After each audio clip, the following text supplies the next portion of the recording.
ሰላምታችን በያላችሁበት ይድረስ። የተወደዳችሁ የቻናላችን ቤተሰቦች የዕለቱን የረፋድ አዳዲስና የተመረጡ መረጃዎች እናስደምጣችኋለን።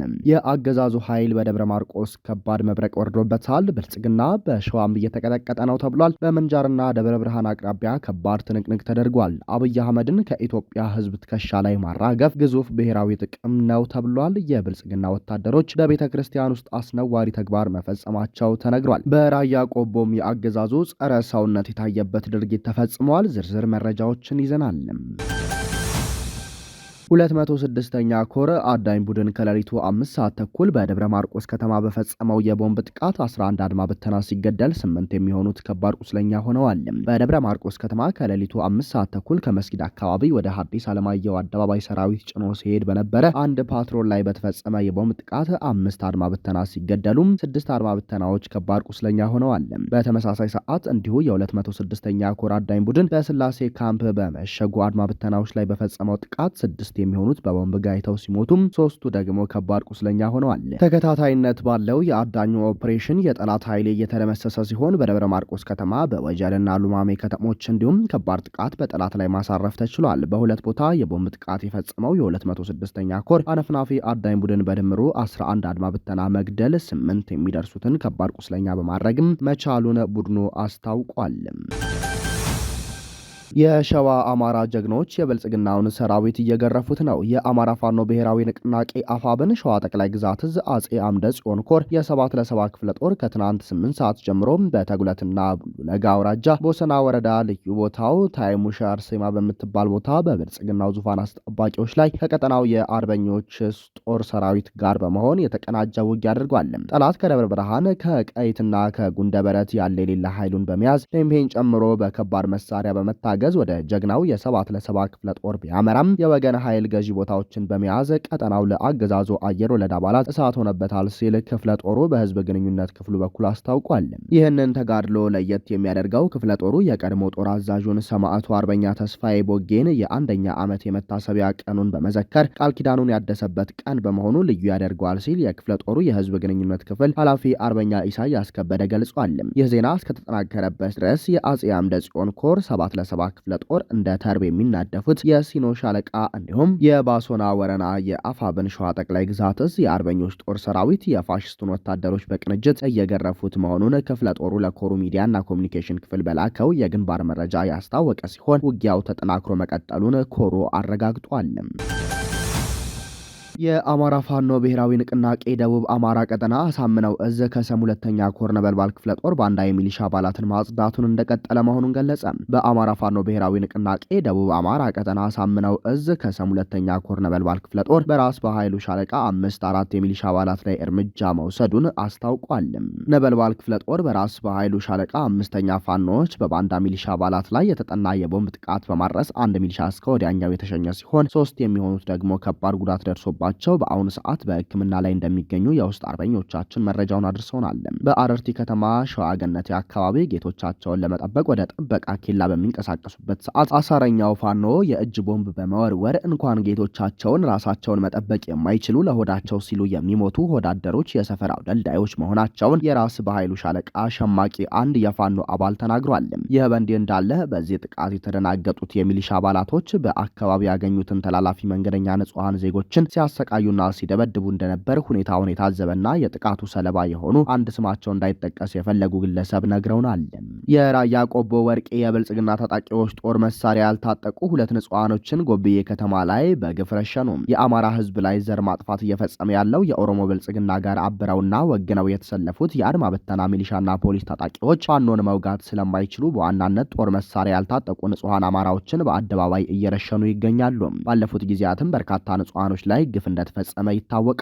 ባለፉት 3 ዓመታቶች አማራን ህዝብ ህልውና ለማስከበር ከብልጽግናው አገዛዝ ጋር ብርቱ ተጋድሎ እያደረገ ካለው ፋኖ በተቃራኒ ተሰልፈው ጦር መሳሪያ ያልታጠቁ በርካታ ንጹሐን አማራዎችን በግፍ እየረሸኑ በቀድሞ ምስራቅ አማራ ፋኖ በአሁኑ ምኒልክ እዝ ለህዝብ ሲባል በፍጹም ትዕግስት በዝምታ እየታለፉ ያሉ ሲሆን ዛሬም ለዋናው ዓላማ ሲባል ፋኖ ጉዳዩን ለጊዜው ቢታገሳቸውም ይህንን ወደ ጎን በማለት የተለመደ ድርጊታቸውን በማስቀጠል ራያ ቆቦ ወረዳ ጎብዬ ከተማ በመግባት ነጋ ሰለሞን የተባለ የ18 ዓመት ታዳጊና ኃይለማርያም ሞላ የተባለ የ20 ዓመት ወጣት በግፍ ረሽነዋል። እነዚህ ለሀገርና ለህዝብ የማይበጅ ዓላማ ያነገቡ የአካባቢውን ማህበረሰብም የማይወክሉ የራያ ወርቄ የብልጽግና ሚሊሻዎች አገዛዙ የሰጣቸውን ድርብርብ ዓላማ ያለው ተልዕኮ አንግበው ወደ ጎቤ ከተማ በመግባት ሁለቱን ወጣቶች በግፍ ረሽነው መውጣታቸውን የአማራው ፋኖ ብሔራዊ ንቅናቄ ምኒልክ እዝ ህዝብ ግንኙነት ክፍል አሳውቋል። የአገዛዙ ወታደሮች በቤተ ክርስቲያን ውስጥ በመግባት በአገልግሎት ላይ የነበሩ ካህናትንና ምዕመናንን አግተው መውሰዳቸው ተሰምቷል። በአዊ ዞን አዩ ጓጉሳ ዘግላ ቀበሌ አቡነ ገብረ መንፈስ ቅዱስ ቤተ ክርስቲያን ውስጥ በአገልግሎት ላይ የነበሩ ካህናትና በዛው በቤተ ክርስቲያን ውስጥ በጸሎት ላይ የነበሩ ምዕመናን በአገዛዙ ወታደሮች ታፍነው መወሰዳቸውን በአፋብኃኝ ቴዎድሮስ እዝ 109ኛ ኮር በህዝብ ግንኙነት ክፍሉ በኩል በላከው መረጃ አስታውቋል። የታፈኑ ሰዎችም ቀሲስ ታደሰ ክንፌ፣ አብዮት አረጋ ካሳ፣ ወይዘሮ ዞማነሽ አስራት ዘሪሁን እንዲሁም በዕለቱ ልጇን ክርስትና ስታነሳ የነበረችና ወይዘሮ አወቅ የኔነህ መንግስቱ ናቸው። ትልቁ ብሔራዊ ጥቅም ህዝብን ከአምባገነን ቀንበር ነጻ ማውጣት ነው ተባለ። ብሔራዊ ጥቅም የሚለው ጽንሰ ሐሳብ በአምባገነን አገዛዞች ዘንድ እንደ ጭንብል የሚያገለግል፣ ተቃዋሚ ነን ባዮችን ደግሞ የራሳቸውን ፍርሃት ወይም ጥቅመኝነት የሚሸፍኑበት የፖለቲካ ቁማር ሆኗል። ጉዳዩን አስመልክቶ መልእክት ያስተላለፈው አርበኛ አስቲበል ዘሪሁን በአንድ ሀገር ውስጥ ብሔራዊ ጥቅም የሚባለው ነገር ትርጉም የሚኖረው ብሔር ወይም ህዝቡ ሲኖር ብቻ ነው። ህዝቡ በገዛ ሀገሩ በድሮን በሚጨፈጨፍበት በሰላም ወጥቶ የመግባት መብቱም የተነጠቀበት እና በረሃብና በእስራት በሚማቀቅበት ሁኔታ ስለ ብሔራዊ ጥቅም መስበክ የለየለት ፌዝ ነው ብለዋል። ብሔራዊ ጥቅም ማለት የአንድን ሀገር ህዝብ ደህንነት፣ የኢኮኖሚ ብልጽግና፣ የባህል ማንነትና ሉዓላዊነት ማስጠበቅ ማለት ነው። ከየትኛውም ጉዳይ በፊት የህዝብን ደህንነት ቀዳሚ ነው። የዜጎች ህይወት የማይጠበቅባት ሀገር ጥቅሟ ተጠበቀ ሊባል አይችልም ያለ ሲሆን የንጹሐን ደም እየፈሰሰ ስለ ወደብ ወይም ስለ ዲፕሎማሲያዊ ድል ማውራት ሬሳን በወርቅ እንደማልበስ ይቆጠራል። ሉዓላዊነት ማለት መሬቱ ብቻ ሳይሆን በላዩ ላይ የሚኖረው ህዝብ በነጻነት የመወሰን ስልጣኑ ነው። አምባገነን አገዛዝ ህዝቡን ሲያፍን ራሱ የሀገር ሉዓላዊነት ትልቁ ጠላት መሆኑንም አንስቷል። የአገዛዙና የአደርባይ ተቃዋሚዎች ብሔራዊ ጥቅም እንደ ማታለያ ስልት ሲጠቀሙበት እያየን ነው። አምባገነን አገዛዞች ስልጣናቸው ሲወዘወዝና ህዝባዊ ትግልና አመጽ ሲበረታባቸው ትኩረት ለማስቀየር ሀገር እየፈረሰች ነው ወይም ብሔራዊ ጥቅማችን ተደፈረ የሚሉ የውሸት ነጋሪቶችን ይጎስማሉ። አምባገነን አገዛዞች የውጭ ጠላት በመፍጠር የውስጥ ጭቆናውን ለመሸፈን የውጭ ጠላት እንዳለ ለማስመሰል ህዝቡን ከጎኔ ቁም ይላሉ። የሚገርመው ግን እነዚህ አገዛዞች ለስልጣናቸው ሲሉ የሀገሪቱን ድንበር፣ ለም መሬትና ስትራቴጂካዊ ሀብቶች ለባዕዳን አሳልፈው ሲሰጡ አይሳቀቁም ብሏል።